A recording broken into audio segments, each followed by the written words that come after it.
Ricky Gervais and Stephen Merchant are here. What Hi. are you doing there? No, nothing. Go on. You look surprised that this is your show. You're in charge. You look surprised there that the information propaganda film they had finished, and we're back on. Yeah. No, we're all set. What's your first question? Shoot. What have you got out this Christmas, Stephen? Oh no, you're just pandering to us now, and you're trying to sort of deconstruct what we're here for. Oh, they've come here to plug something. Well, of course we have. Like we've come in just to see you. We want to be mates with Mayo.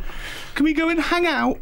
Well, how much pretense of that do you want to go through before we get to the heart? I do like doing this show, and I'd love it. I do this once a month. This is just that last email about Batman, in-depth analysis of the film. Yeah. On Radio 1, they say, does he prefer slippers or clogs? This is like, you've got such a smart audience. I love doing this. I am intrigued to know which you prefer, though. Do you ever wear clogs? No, I always wear slippers. Yeah. But I mean, if I was a little Dutch boy and I wanted to make a noise running up some stairs, Clogs are your man. the clogs are your man. So you want the smartest questions that is possible to provide on a radio program. I'd love, sort of like, mind-body questions, evolution versus creationism, moral dilemmas. I'd love all that. Just, Ricky, can you roughly explain what relativity is? I'll have a go.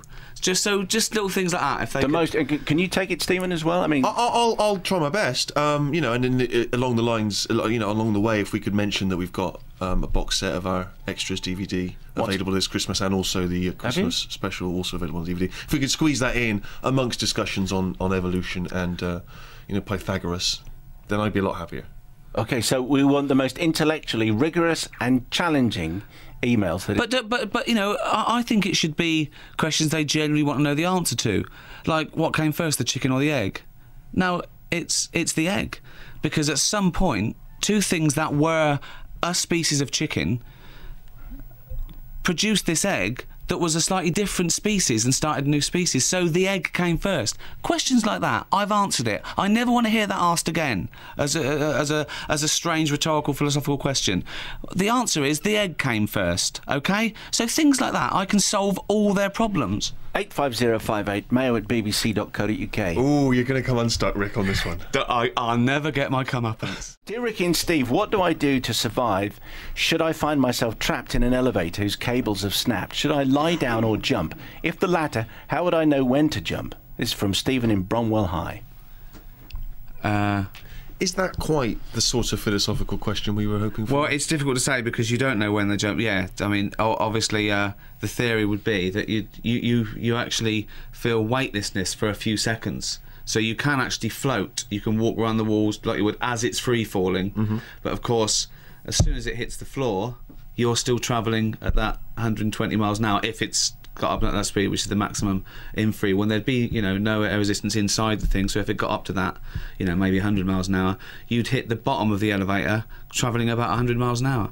So there's not a lot you can do. No. Well, what I would do, from my knowledge of films like Die Hard, is there's always a trap door in the ceiling of any elevator. You open that, you climb on the top, you jump onto either the cables or some kind of ladder. This happened once, and Steve started crying and screaming, and he lost all bodily functions. And I just held him gently, and I took the brunt of it. I laid him, and I'd got a puncture down, but he was just such a screaming sort of like baby. And I went, "Don't worry about it," and I was fine. Not at all. Chris in Brighton, I'd like to know if Ricky and Steve think that string theory is the most likely candidate, in their opinion, for the holy grail of a unified theory of physics. Well, there's a new one now. They think you can actually dissect the strings and find these other particles that make up the strings. So he's so passé. He's so 2007 with string theory. What is it that makes up the strings then? Quimbles. I'm just going to hang on until the old Hadron Collider is working properly. I don't want to make any decisions until I've seen the evidence. So what's in a quimble then? Two particles and a strumpet. When the wave-particle duality problem is finally solved, which do you think will prove to be the case? Well, it depends, because there's some things that are ambiguous, like delocalised electrons, say, in phenol. They come across, where they share each other sort of like covalency, they come across like they behave like a wave. Yeah. And then the Quimble magic happens. That old Quimble magic. It's what Christmas is all about, isn't it? Yeah, Quimble magic. Available from Ronco. Quimble magic. Mum, What? I've got snot all over my legs. Get out the Quimble magic.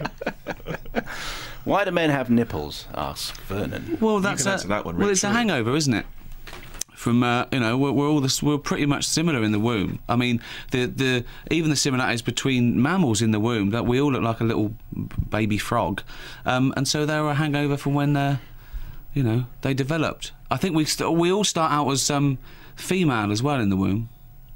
So, Isn't it true that it's the exact same distance between your nipples on everybody, 9 whatever inches. your size? Isn't that true? 9 inches. Isn't Yeah. it?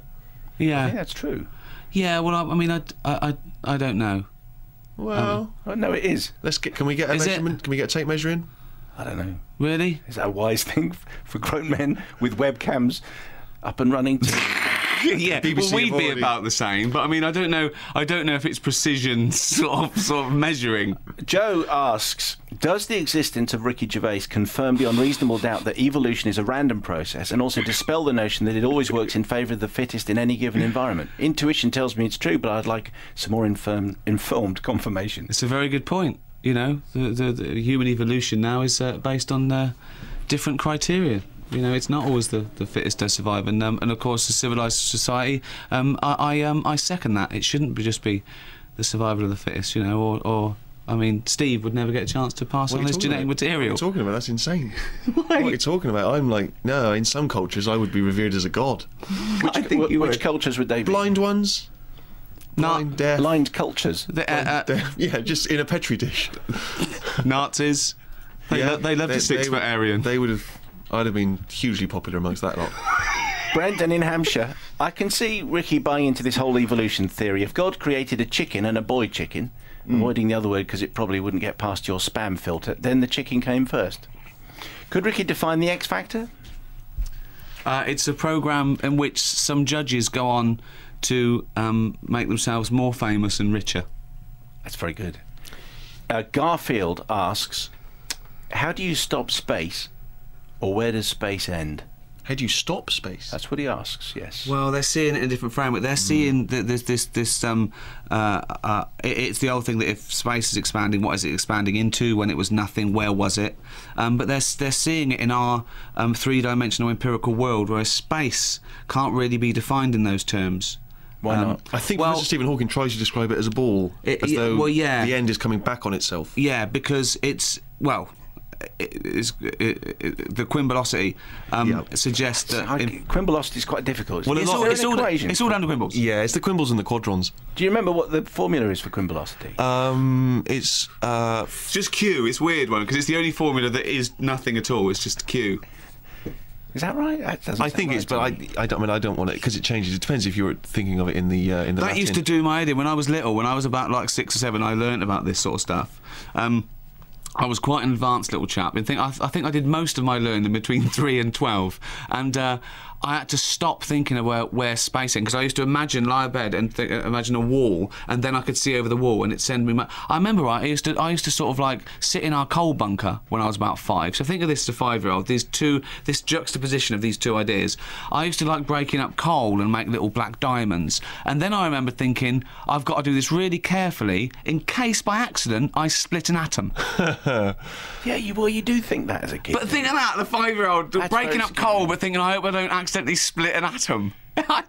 When you were sat in your coal shed in the 19th century. We had a coal bunker. My dad built it out of breeze blocks, and then the coalman used to come round. I mean, this is this, 60s. Yeah, end sure. of the 60s. Did they? But if you'd split a quimble, I thought you were going to say then, did they have Coleman in the 60s? Like you're like 23 or something. You remember? Did you have Coleman? Oh no, you're probably from the other side of the tracks, aren't you? we didn't have a coal thing. No. We had one of those. Central heating by No, 1980. one of those electric things. One of those bar heater things. All right.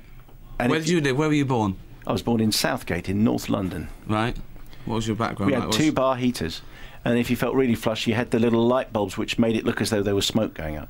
Oh, right. You have those? Oh, I remember. Yeah, no, that was a bit later we had those. But when I was a kid, I had to go to school. Obviously, had no central heating. I had to come down and make the fire and everything. I remember in winter, I dreamed that I was up and dressed. In that sort of period, I go, oh, and every time I woke up, I go, oh, I'm not up and dressed. It's just so What a depressing. letdown. I know. I had to get up. Just that freezing cold moment of putting your clothes on.